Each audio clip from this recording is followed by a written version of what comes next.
जो हम लोग बात कर रहे हैं आज सीरीज में, पहला प्रोडक्ट जब मैं बात करता हूँ alternate investment is a securitize debt instrument. Securitize debt instrument से क्यों स्टार्ट कर रहे हैं? बिकॉज आई फील ये one of the very safest product है। Safest in the terms because it's ये मेजरली लिस्टेड प्रोडक्ट होता है, रेटेड प्रोडक्ट होता है, छोटे ट्रांचेस में होता है, मंथली रिटर्न्स के साथ आता है। तो दैट इज द रीजन सबसे बेसिक प्रोडक्ट के साथ हम लोग जो स्टार्ट कर रहे हैं that is SDI, securitise debt instrument. अभी एकदम सिंपल एग्जांपल के थ्रू अगर मैं समझाऊं कि एसडीआई क्या है, क्या होता है एसडीआई। नॉर्मल बड़े इंस्टीट्यूशंस की बात करें, बैंक्स की बात करें, एनबीएफसी की बात करें, तो पैसा हर एक को चाहिए होता है बिजनेस ग्रो करने के लिए। पैसा लाने का दो तरीका है। पहला तरीका है कि मेरे पास कोई चीज सामान है, उसको मैं बेच दूं एंड वो बेच के मैं पैसा लेके आऊं। दूसरा तरीका होता है मेरे पास कोई सामान है, उसको मैंने गिरवी रखा, लीन आउट किया, कोलैटरल दिया और उसके थ्रू मैं पैसा लेके आऊं। तो SDI talked about the second वे, जहां पे मैं क्या कर रहा हूं। एक बैंक है, एकदम सिंपल एक कोर एग्जांपल के साथ समझते हैं। एक नॉर्मल बैंक है एबीसी, जिसका मेजर बिजनेस होम लोन्स का है। उसके पास आज के टाइम पे अगर मैं बोलूं 1000-2000 करोड़ का उनका एयूएम है, बुक साइज है, जिसमें अफोर्डेबल पे वो लोन करता है। 5 लाख से 10 लाख का होम लोन का टिकट साइज करता है, जिसमें अगर मैं उनके एनपीए की बात करूं तो लगभग मान के चलिए 1% का एनपीए। टोटल प्रोफाइल की बात करूं, इंडिविजुअल वाइज की बात करूं तो पकड़ के चलिए कि 1000 से ज्यादा लोग हैं जो उनके साथ में जुड़े हैं, रिटेल कस्टमर्स की मैं बात कर रहा हूं। अभी मैं क्या करूंगा, ये रिटेल कस्टमर्स में जो मेरे टॉप कस्टमर्स हैं जिनका ईएमआई ऑन टाइम आ रहा है, जिसको हम लोग सीजनिंग बोलते हैं फाइनेंशियल वर्ड में, उनका मैं लास्ट 1 साल का पूल बनाता हूँ, जिसमें बोलता हूँ ये मेरे 200 स्पेसिफिक, 200, 250, 300 स्पेसिफिक कस्टमर्स हैं जिनका मेरा ऑन टाइम, अगर उनका date 5th of every month EMI जाना है तो 5th को ऑन टाइम हमेशा ईएमआई देते हैं। उस कस्टमर्स का एक मैं पूल बनाता हूँ। पूल बना के ये 200-300 कस्टमर्स का जब मैं पूल बनाता हूँ, इनका टोटल जो वैल्यू बनाता हूँ मैं, मान के चलिए लगभग 5 करोड़ 6 करोड़ का टोटल ये पूल का वैल्यू है जो इनसे मेरे को पैसा आना है। इसमें से मैं 20% डिस्काउंटिंग करता हूँ, 10% डिस्काउंटिंग करता हूँ, डिपेंडिंग कि जिस तरीके से स्ट्रक्चरिंग हो रहा है। और मैं 5 करोड़ के पूल के पीछे 4 करोड़ का एनसीडी लॉन्च करता हूँ, एसडीआई जिसको हम लोग बोल रहे हैं। ये पहला चीज है। तो इसमें क्या हो रहा है, एक बैंक है जिसको और पैसा चाहिए फंडिंग के लिए, तो उसके पास एज अ कोलैटरल में बोलने की जाऊँ तो मेरे पास सिर्फ मेरा लोन बुक है। तो वही लोन बुक को मैंने फिल्टर किया और जो मेरे सबसे अच्छे प्रोफाइल है उनको पुल आउट करके मैंने एक क्लब बनाया, एक पूल बनाया, एक क्लब बनाया। क्लब करके मैंने वो पूरे के पूरे जितने भी मेरे लोन बुक्स थे उनको मैंने एक सिक्योरिटी इंस्ट्रूमेंट में टर्न किया, जिसको मैं एसडीआई बोल रहा हूँ। और मैंने एक एसपीवी या एक ट्रस्ट लाया, एक थर्ड पार्टी इंडिविजुअल आया, जिसको जाके मैंने ये प्रोडक्ट बेच दिया। बेचा इज अ रॉन्ग वर्ड, जिसको जाके मैंने प्रोडक्ट को लीन आउट कर दिया, एज ए कोलैटरल दे दिया। अभी कोलैटरल करने से वैसे क्या हुआ, वो ट्रस्ट ने ये प्रोडक्ट को एसडीआई फॉर्मेट में करके ट्रेडेबल सिक्योरिटीज में टर्न आउट किया। That is what the first sentence saying. क्या बोल रहा है, SDI is a financial product that is created by pulling together various debt assets. Debt assets को मैं साथ में एक साथ में लेता हूं, converting them into tradable securities. जहां पे एक एक छोटे छोटे लोन 1 लाख, 2 लाख, 3 लाख, 5 लाख, 10 लाख के थे, वैसे लोन्स को मैंने क्लब किया। 5 से 10 करोड़, 15 करोड़ का एक पूल बनाया। और वो पूल बनाने के बाद मैंने एक ट्रस्ट को जाके उसको लीन आउट किया। जब अभी मैंने ट्रस्ट को लीन किया वो पूरे के पूरे पूल को, तो ट्रस्ट ने उस पर क्रेडिट रेटिंग्स निकाली। There is a third party credit agency, credit rating निकाली। क्रेडिट रेटिंग ने बोला कि यार पूल तो अच्छा है, सीजन आउट है, ऑन टाइम दे रहा है, बट ये टोटल पूल का जो साइज 10 करोड़ का है, इसमें से हम लोग 20% हायर कट करके 8 करोड़ में आपको एनसीडी दे रहा हूँ। इसको और इसका मैंने एज अ कोलैटरल कवर करने के लिए मैंने क्या किया, मैंने वो साथ में बैंक से कुछ एफडी ले ली, मैंने बैंक से उसके साथ में कुछ कैश कोलैटरल ले लिया। तो ग्रेजुअली मैंने क्या किया, 10 करोड़ का मैंने उससे लोन बुक लिया। लोन बुक के अलावा मैंने और कुछ सिक्योरिटी ली और जाके मैंने उसको फिर फंडिंग दे दिया। और जब मैंने फंडिंग दिया तो मैंने रिटेल इन्वेस्टर्स को एक अपॉर्चुनिटी दी ये फंडिंग लाने के लिए, जहां पे एक retail investor with minimum ticket size of 5 lakh, 10 lakh, 15 lakh जैसा स्ट्रक्चर होता है प्रोडक्ट का, he is entering in and getting this product done. So that is a simple product. It's a listed product. It's a rated product. जहां पे security collateral लिया हुआ है कि in case by any chance अगर default होता भी है, स्टिल क्लाइंट का capital protect. That is what we say. That is what the sentence is about. Put individual debt obligations into marketable securities. Correct है ना? Coming back with the example, जहां पे मेरे पास 100, 200, 300 इंडिविजुअल रिटेल बायर्स थे जिनको मैंने loan दिया था। मैं मार्केट में जाके इंडिविजुअल को बेच नहीं सकता ना कि हाँ मैंने इसको लोन दिया है तो आप खरीद लो। तो ये जितने भी इलिक्विड इंडिविजुअल डेट ऑब्लिगेशन थे उनको मैंने एक साथ लिया, एसडीआई फॉर्मेट में मार्केटेबल सिक्योरिटी बनाई और इन्वेस्टर्स को सेल आउट किया for a specific term, for a specific period. 1 साल, 1.5 साल, 2 साल, 3 साल, मैक्सिमम 4 साल के हिसाब से मैंने एक पूरा का पूरा एक प्रोडक्ट बनाया और प्रोडक्ट बना के मैंने इंडिविजुअल्स को भेजा। तो जिससे इंडिविजुअल्स को क्या हुआ, एक अच्छा प्रोडक्ट मिला, प्लस मंथली रिटर्न के साथ मिला, डेट का प्रोडक्ट मिला, और अगर मैं रिटर्न की बात करूं कहीं ना कहीं 11, 12, 13% के हिसाब से प्रोडक्ट मिला। That is the product that we called as securitise debt instrument. अभी एसडीआई को भी मैं कैटेगराइज करूं ना और फर्दर, तो एसडीआई में 3 तरीके के प्रोडक्ट आ सकते हैं। एक जो मॉर्गेज बैक सिक्योरिटी के साथ होगा। What I mean by mortgage back, जैसे होम लोन मैंने बात किया, तो होम लोन में मेरे पास मॉर्गेज में प्रॉपर्टी है, मॉर्गेज सॉरी पीएल जैसा प्रोडक्ट हो जाता है जहां पे मेरा सीधा सीधा मॉर्गेज हो सकता है। एसेट बैक हो सकता है जहां पे मैंने कुछ सिक्योरिटीज में एसेट्स लेके रखा है, लैंड ले लिया है मैंने, कुछ प्रॉपर्टी ले लिया है मैंने, कुछ एसेट्स ले लिया है, जो जैसे आप लीजिंग कंपनी है, सोलर सबस्टेशन है, वो ले लिया है मैंने। या तो कोलेटरल डेट ऑब्लिगेशन हो गया। Collateral debt obligation simplest form of NBFC, जहां पे पीएल हो गया या तो अनसिक्योर्ड लोन्स हो गए जिसको मैंने कोलैट किया और कोलैट करके मैंने फंड किया। तो उस तरीके के 3 तरीके के प्रोडक्ट्स आ सकते हैं एसडीआई में। इमीडिएटली टेकिंग इट अहेड कि एसडीआई का और फीचर्स क्या है, किस तरीके से प्रोडक्ट बनता है, क्या होता है, उसको और मैंने सिंपल तरीके से बताने का ट्राई किया है। नॉर्मली जब एक प्रोडक्ट बनता है तो 8 कैटेगराइजेशन से चलता है। सबसे पहले pool of fund. Pool of fund जो अभी हम लोग ने बात किया कि मैंने, मेरे पास अलग अलग इंडिविजुअल रिटेल इन्वेस्टर्स थे, रिटेल इंडिविजुअल्स तो जिसको लोन दिया है या जिससे मेरे को पैसा आना है, जिसके लिए मैंने कुछ बिजनेस किया है, वैसे रिटेल इंडिविजुअल्स का मैंने एक पूल बनाया। That is securitisation involving aggregating a pool of debt instruments such as loan, mortgages, underlying assets can be for various sources and pooling help spread risk and create a diversified portfolio. What is, इसका मतलब क्या होता है, what does this mean, एक spread of risk and creating a diversified portfolio. Because इसमें अगर मैं risk की बात करूं, ये प्रोडक्ट में सबसे बड़ा रिस्क हो सकता है कि ये जो रिटेल इंडिविजुअल्स का मैंने पूल बनाया है, ये डिफॉल्ट कर सकते हैं। आज के टाइम पे अगर ऑन टाइम ईएमआई दे रहे हैं, इसका मतलब ये नहीं कि कल भी देंगे। बट मोस्ट इंपॉर्टेंट पार्ट क्या होता है, जब हम लोग पूल बनाते हैं ना, हर एक ये रिटेल इन्वेस्टर का कंट्रीब्यूशन मैक्सिमम 0.1% से 0.5% से ज्यादा का नहीं होता एक पूल में। सिंपल अगर मैं इसको लेमन लैंग्वेज में बात करूं, अगर एक मैं 10 करोड़ का एक पूरा का पूरा ट्रांच बना रहा हूं, तो उसमें एसडीआई में ये जितने इंडिविजुअल रिटेल कस्टमर होंगे ना, उनका बेसिक कंट्रीब्यूशन ज्यादा से ज्यादा 50,000 से 1 लाख रुपया, इससे ज्यादा का नहीं होगा। तो gradually what does that mean, कि अगर डिफॉल्ट होना है ना, तो डिफॉल्ट होने के लिए ये पूरे का पूरा पूल जो मैंने फिल्टर करके किया है कि जो ऑन टाइम आ रहा है प्लस कोलैटरल लेके किया है, उसमें से 20 से 25% डे वन पे डिफॉल्ट होना चाहिए, जिसका प्रोबेबिलिटी बहुत बहुत बहुत मिनिमम होता है। This is one. Second, special purpose vehicle, that is एक ट्रस्ट बनता है या एक थर्ड पार्टी एग्रीगेटर आता है जो क्या करेगा, ये पूरे के पूरे पूल को एक साथ में क्लब करेगा and transfer it to a special purpose vehicle. A separate legal entity is created, एक ट्रस्ट क्रिएट करते हैं, और ये ट्रस्ट क्या करेगा, ट्रस्ट ये पूरे के पूरे पूल को अपने पास लीन आउट कर लेगा और इसको एक सिक्योरिटाइज एसेट में कन्वर्ट करेगा। And this SPV issues securities backed by cash flows. तो एंड ऑफ द डे ये ट्रस्ट क्या करेगा, ये एसडीआई फॉर्मेट में रिटेल इंडिविजुअल्स को एसडीआई देगा, जिसके पीछे इसका पूरा का पूरा security backed by cash flows through underlying debt. जो हम लोग ने लास्ट स्लाइड पे बात किया था कि जैसे मैंने स्प्रेड ऑफ इंटरेस्ट हो गया, या दूसरा चीज मैंने जो टोटल बुक जो पूरा का पूरा पूल है, उसका साइज जो है वो 10 करोड़ का है, बट मैं उसमें ट्रांस जो क्रिएट कर रहा हूँ वो 8 करोड़, 7 करोड़, 9 करोड़ का है, उस तरीके का हो गया। तीसरा चीज आता है सिक्योरिटीज इश्यूज। इसका मतलब क्या होता है, एसपीवी इश्यूज वेरियस क्लासेस और tranche of security each with its own risk profile, senior tranches are paid first. तो हर एक जब एसपीवी बनता है ना, हर एक तरीके का डिफरेंट टाइप्स ऑफ एसपीवी बनते हैं। एक सीनियर डेट हो गया, एक नॉर्मल सिक्योरिटी हो गया। तो नॉर्मली हम लोग जब प्रोडक्ट्स लेके आते हैं, we try to come up with those product which are senior debt. उसका मतलब क्या होता है कि कल उठ के अगर कुछ भी हो रहा है, तो जो मैं एसेट ले रहा हूँ, जो कोलैटरल ले रहा हूँ, उस पर सबसे पहला राइट जो होता है वो ट्रस्ट का होता है। तो उस तरीके के प्रोडक्ट लाते हैं। Next comes is cash flow distribution, because and of the day जितने भी लोन्स हैं जो मंथली मेरे को इनफ्लो आ रहे हैं, एस्क्रो के थ्रू ये ट्रस्ट के पास आता है। और एस्क्रो के थ्रू ट्रस्ट क्या करेगा, जैसे मेरे को नॉर्मल, हम लोग ने लोन का एग्जांपल लिया था, बैंक का एग्जांपल लिया था, मेरे को फॉर एग्जांपल लेके चलिए एक होम लोन है अफोर्डेबल का, जो 15% के हिसाब से चल रहा है आरओआई पे। इसका मैंने जो पूल बनाया है, इसमें से मैंने एक प्रोडक्ट बनाया जो नॉर्मल ऑफरिंग दे रहा है 12, 12.5% का।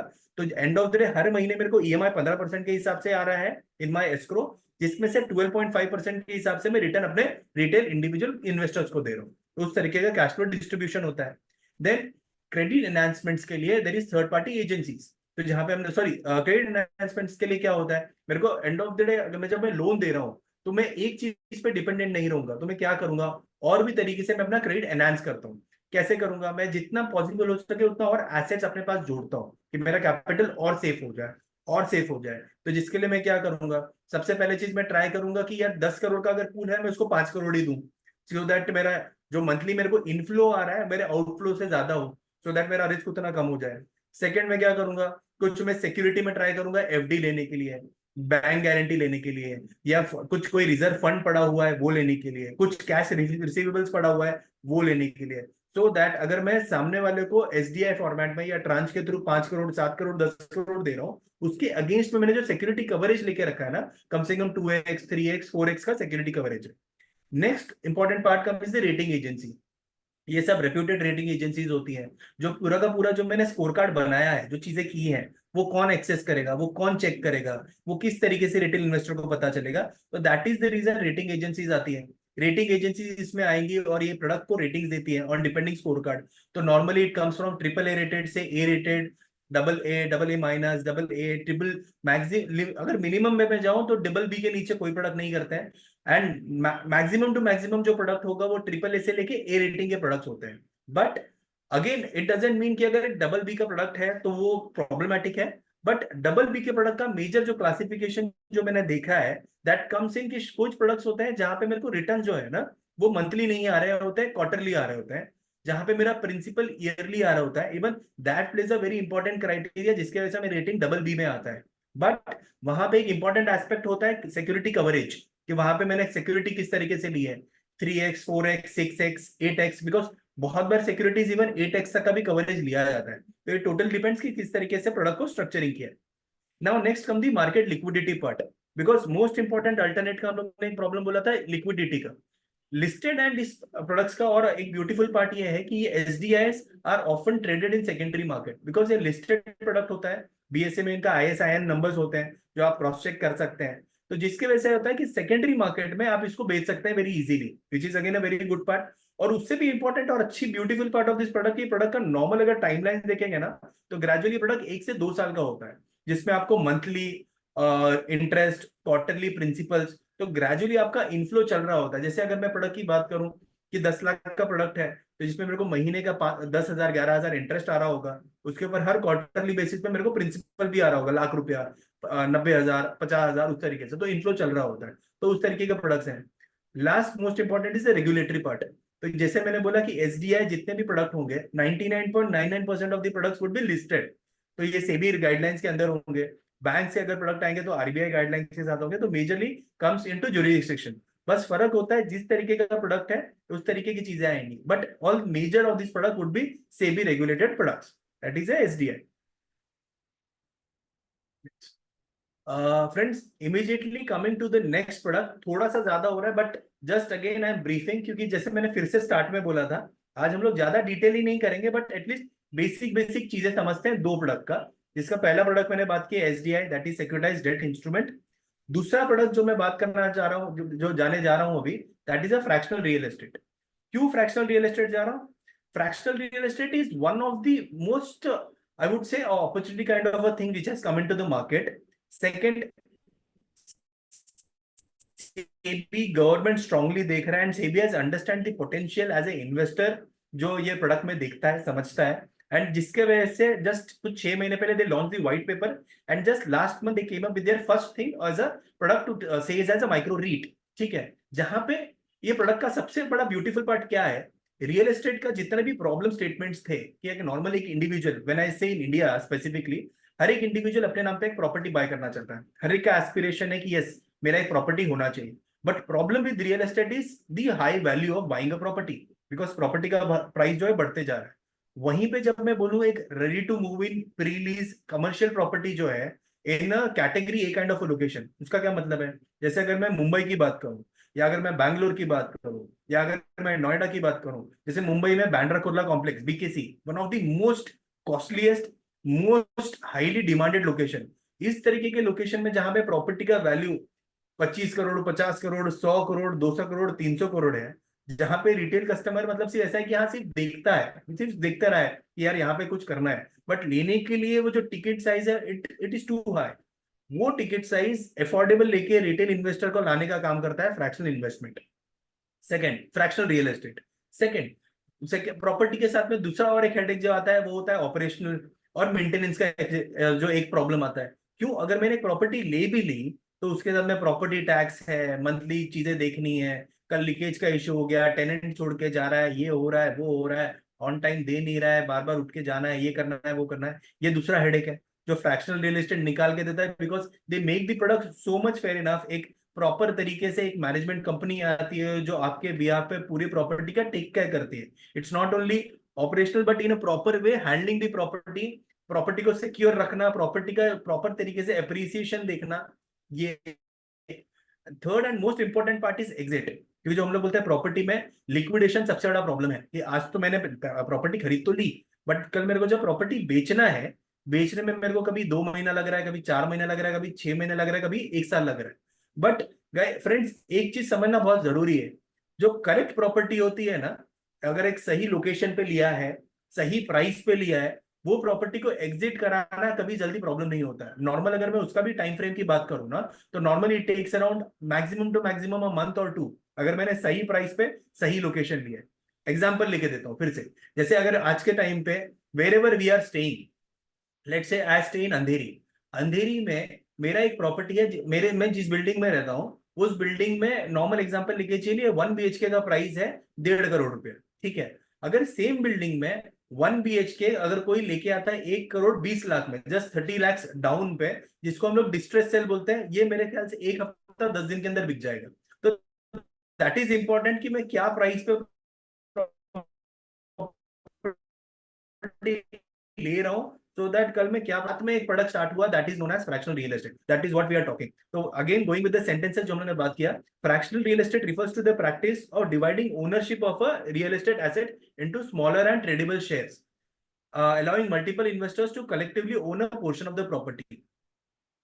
सिंपल लैंग्वेज में अगर मैं बोलूं कि एक प्रॉपर्टी है एक अच्छे कैटेगरी एक काइंड ऑफ लोकेशन में, जिसका नॉर्मल प्राइस अगर मैं एज ए इंडिविजुअल इन्वेस्टर बात करने जाऊं, खरीदने की बात करूं, तो लगभग 30 करोड़ 40 करोड़ का है। बट मैं एक रिटेल इन्वेस्टर को with minimum ticket size of 25 lakh में एंटर करने का ट्राई दे रहा हूं, प्लस 25 लाख से वो सिर्फ प्रॉपर्टी कुछ शेयर्स के साथ नहीं, but he is a owner of this property. कैसे करना है, there is a pure mechanism जो क्रिएट किया है, there is a SPV, there is a trust which is created. Trust क्या करता है, एसपीवी क्या करता है कि as a company I buy this property, as a private limited company I buy this entire property, और एज ए रिटेल इन्वेस्टर अब company में शेयर्स लेते हैं। जैसे अगर मैंने 25 लाख का लिया है, एग्जांपल लेके चलिए, I am holding around 1%, 2%, 3%, depending ratio wise कि क्या कितने का टिकट साइज है, किस तरीके से जा रहा है। तो gradually each individual is E owner of the property. जो प्रॉपर रजिस्ट्रेशन आप गवर्नमेंट वेबसाइट्स पे जाके चेक कर सकते हैं, आप जाके देख सकते हैं कि हाँ ये प्रॉपर्टी, ये कंपनी, ये प्राइवेट लिमिटेड जो है उसके नाम पे रजिस्टर्ड है, और ये कंपनी के इतने सारे डायरेक्टर्स हैं, इतने सारे शेयर होल्डर्स हैं, ये सब डिटेल्स दिखता है। Second, coming to the point, fractional real estate enables individuals to invest in real estate with smaller amounts, making high value properties more accessible to a broader range of investors। Same चीज जो हम लोगों ने discuss किया, क्या कि एक 100 करोड़ का प्रॉपर्टी है, जो अभी लगता था यार ये होटल है, मेरे को मैं चाहता हूँ कि यार एक होटल बनाऊं, अभी लगे, बट ये होटल का जो वैल्यू है वो 100 करोड़ है। 100 करोड़ बनाने में पता नहीं कितना, बट वही 100 करोड़ का प्रॉपर्टी अगर मैं 25 लाख में ले सकता हूं, तो that is the power that fractional real estate gives to a retail investor. Just coming to the next slide, as I said key features, key features again मैंने 8 पैरामीटर्स के हिसाब से डिफाइन किया है फ्रैक्शनल रियल एस्टेट के features को। सबसे पहले आता है ओनरशिप स्ट्रक्चर, क्योंकि रियल एस्टेट में पहला पार्ट हमेशा रहेगा कि अगर मैंने प्रॉपर्टी खरीदी है तो इसका ओनरशिप कैसा है, मेरे पास है कैसा है, इसका प्रूफ क्या है, क्या होगा। तो फ्रैक्शनल ओनरशिप क्या करता है, ownership divides a property into shares, and investors can purchase a fraction of the total property। Each investor owns a percentage of the property proportional to the number of shares they hold। तो मैं क्या कर रहा हूँ, एक normal property है जिसका value 10 crore 20 crore 50 crore है, जिसमें विथ अ प्रॉपर स्ट्रक्चरिंग मैं डिफाइन कर रहा हूँ कि minimum structuring of minimum investment of 25 lakh आप ये प्रॉपर्टी खरीद सकते हो, ग्रेजुअली मैंने 25, 30, 40 जो भी डाला है, as per the amount I put in, उसका रेशियो, प्रोपोर्शनल रेशियो का शेयर मेरे को मिलता है। This is one. Second, there अभी ये जो मैं चीजें कर रहा हूँ किस तरीके से होगा, पेपर फॉर्मेट है क्या है, there are many online platforms. Fractional real estate का आज के टाइम पे there are many online platforms जो ये पूरा का पूरा प्रोसेस मेरे को सिंपल तरीके से लेके आता है। एवरीथिंग इज हैंडी डिजिटल, कि कभी भी बैठ के मैं रात को 12 बजे बैठ के इन्वेस्टमेंट कर सकता हूँ, मेरे पास क्या पेपर्स है मैं वो देख सकता हूँ, मैंने क्या ट्रस्ट के साथ क्या डीड किया है वो मैं वो देख सकता हूँ, मेरे को जब निकलना है मैं वो देख सकता हूँ। Everything is online. तो fractional real estate is often facilitated through online platforms or investment portals. These platforms provide a marketplace where investors can browse and select specific properties in which they want to invest. तो मतलब simple, मेरे को ऐसा नहीं कि मेरे को सिर्फ रेजिडेंशियल ही लेना है, कमर्शियल ले सकता हूँ, वेकेशन होम्स ले सकता हूँ, हॉलीडे होम्स ले सकता हूँ, होटल्स आता है, टोटल डिपेंड्स कि किस तरीके का प्रॉपर्टी आ रहा है, क्या रिटर्न्स के साथ आ रहा है। The platform manages the legal and administrative aspect of fractional ownership. This is the very important part. क्यों? अभी let us understand again as a retail individual. मेरे पास, मैं सोच रहा हूँ कि मेरे को एक कमर्शियल प्रॉपर्टी लेनी है एज ए इन्वेस्टमेंट। क्यों कमर्शियल क्यों लेनी है? बिकॉज कमर्शियल में मेरा जो रेंट आता है which is always higher to a residential property.